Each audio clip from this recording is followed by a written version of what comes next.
தர்றது சோறு இல்ல தம்பி, இம்ப்ரமேஷன். இம்ப்ரமேஷன் இஸ் வெல்த். வணக்கம் அன்பு நண்பர்களே, நீங்கள் பார்த்துக்கிட்டு இருக்கிறது லியோடெக் தமிழ். நான் உங்கள் முரளிதரன். ஃப்ரெண்ட்ஸ், இன்னைக்கு நம்ம இந்த வீடியோவில் வேர்ட் டாக்குமெண்ட்டில் இருக்கக்கூடிய ஃபார்மட் பெயிண்டர் அப்படின்ற ஆப்ஷனை பற்றி தான் நம்ம பார்க்க போகிறோம்.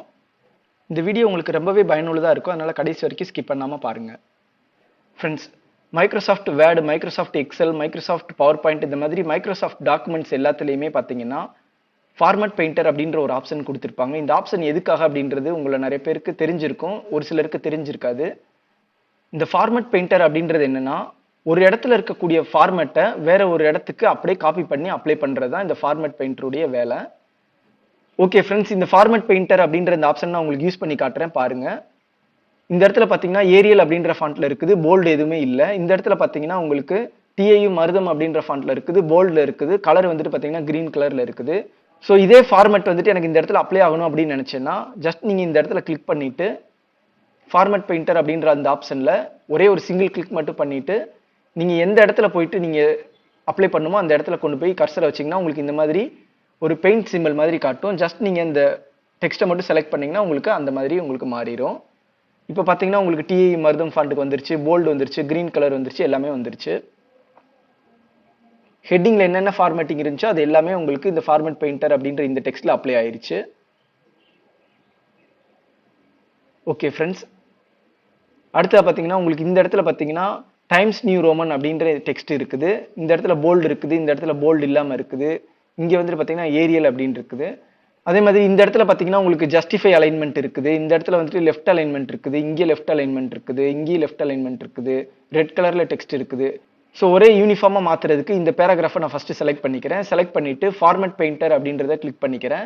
கிளிக் பண்ணிவிட்டு எந்த இடத்துலலாம் இந்த ஃபார்மட் அப்ளை பண்ணுமோ அந்த இடத்துலாம் போயிட்டு நான் இப்போ செலக்ட் பண்ணுறேன். இப்போ இந்த பேராகிராஃப் செலக்ட் பண்ணிட்டேன், எனக்கு இதே மாதிரி வந்துருச்சு. பார்த்தீங்கன்னா எனக்கு இந்த பேராகிராஃப் செலக்ட் பண்ண உடனே ஃபார்மட் பெயிண்டர்ன்ற ஆப்ஷன் வந்துட்டு எனக்கு போயிடுச்சு. நான் மறுபடியும் இந்த பேராகிராஃப் செலக்ட் பண்ணிவிட்டு மறுபடியும் ஃபார்மட் பெயிண்டர் கிளிக் பண்ணி மறுபடியும் நான் இந்த இடத்துல போயிட்டு செலக்ட் பண்ணணும்.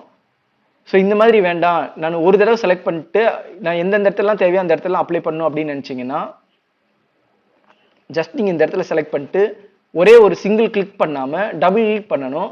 ஃபார்மட் பெயிண்டர் அப்படின்ற இந்த இடத்துல டபுள் கிளிக் பண்ணிட்டீங்கன்னா உங்களுக்கு லாக் ஆயிரும். லாக் ஆனதுக்கப்புறமா நீங்கள் எந்தெந்த டெக்ஸ்ட்லாம் நீங்கள் போயிட்டு இந்த மேலே இருந்த அந்த ஃபார்மேட் அப்ளை பண்ணணும்னு நினைக்கிறீங்களோ அந்த டெக்ஸ்ட் எல்லாத்தையுமே நீங்கள் ஜஸ்ட் செலக்ட் பண்ணிங்கனாலே போதும். வேறு வேறு ஃபாண்ட்டில் இருந்தது எல்லாமே இப்போ ஒரே ஃபாண்ட்டில் யூனிஃபார்மாக உங்களுக்கு கிடச்சிருச்சு. பார்த்தீங்கன்னா தெரியும். இப்போ ஃபார்மட் பெயிண்டர் அப்படின்றத நான் கிளிக் பண்ணி டிசேபிள் பண்ணி விட்டுறேன். ஓகே, அடுத்ததாக ஹெட்டிங் அப்படின்ற இந்த இடத்துல போயிட்டு கிளிக் பண்ணிவிட்டு ஃபார்மட் பெயிண்டர் அப்படின்ற இந்த ஆப்ஷனில் டபுள் கிளிக் பண்ணி லாக் பண்ணிடுறேன். லாக் பண்ணதுக்கப்புறமா ஹெட்டிங் அப்படின்றத செலக்ட் பண்ணுறேன், நடுவில் வந்துருச்சு. மறுபடியும் ஹெட்டிங் அப்படின்றத செலக்ட் பண்ணுறேன், நடுவில் வந்துருச்சு. ஸோ இந்த மாதிரி உங்களுக்கு ஒரே யூனிஃபார்மாக கொண்டு வரணும்னு நினச்சிங்கன்னா இந்த ஃபார்மட் பெயிண்டர் ஆப்ஷனை பயன்படுத்தி எந்த ஃபார்மேட்டை உங்களுக்கு எந்த இடத்துல அப்ளை பண்ணணும்னு நினைக்கிறீங்களோ அந்த மாதிரி அப்ளை பண்ணிக்கிற முடியும். இப்போ இந்த இடத்துல போல்டு இருக்குது, இந்த போல்டு வந்துட்டு இந்த ஹோல் பேராகிராஃப் ஃபுல்லாமே அப்ளை பண்ணணும்னு நினச்சிங்கன்னா ஜஸ்ட் ஃபார்மட் பெயிண்டரில் கிளிக் பண்ணிவிட்டு ஹோல் பேராகிராஃபையும் செலக்ட் பண்ணிங்கன்னா உங்களுக்கு ஹோல் பேராகிராஃபுமே போல்டு ஆயிரும்.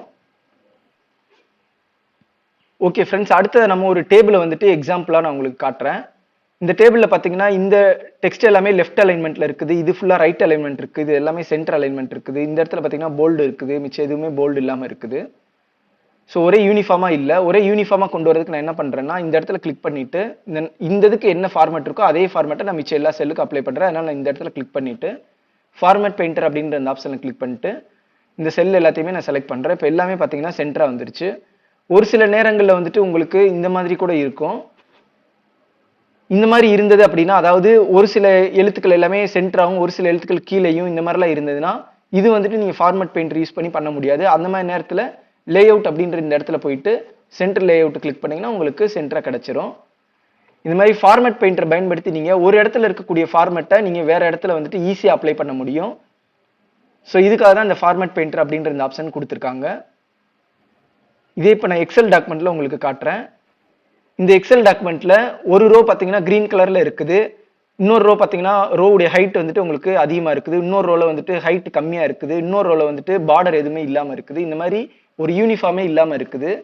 ஸோ நான் அதனால் நான் என்ன பண்ணுறேன்னா இந்த 2ஆம் நம்பர் ரோ வந்து நான் செலக்ட் பண்ணிவிட்டு ஃபார்மட் பெயிண்டர் அப்படின்ற இந்த ஆப்ஷனை கிளிக் பண்ணிட்டு மிச்சம் எல்லா ரோவையுமே நான் செலக்ட் பண்ணுறேன். பார்த்தீங்கன்னா எல்லா ரோவுமே யூனிஃபார்மாக உங்களுக்கு வந்துருச்சு.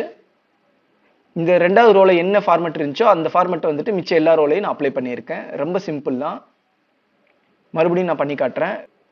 ரெண்டாவது ரோவை செலக்ட் பண்ணிட்டு இந்த ரெண்டாவது ரோல என்ன ஃபார்மேட் இருக்கோ அந்த ஃபார்மேட்டை ஃபார்மேட் பெயிண்டர் ஆப்ஷனை கிளிக் பண்ணிட்டு அந்த ஃபார்மேட்டை வந்துட்டு நான் மிச்ச எல்லா ரோவுக்குமே நான் அப்ளை பண்ணுறேன். மிச்ச எல்லா ரோவுமே செலக்ட் பண்ண உடனே உங்களுக்கு ஆட்டோமேட்டிக்காக அப்ளை ஆயிரும். இதுதான் இந்த ஃபார்மேட் பெயிண்டருடைய பெனிஃபிட்டு.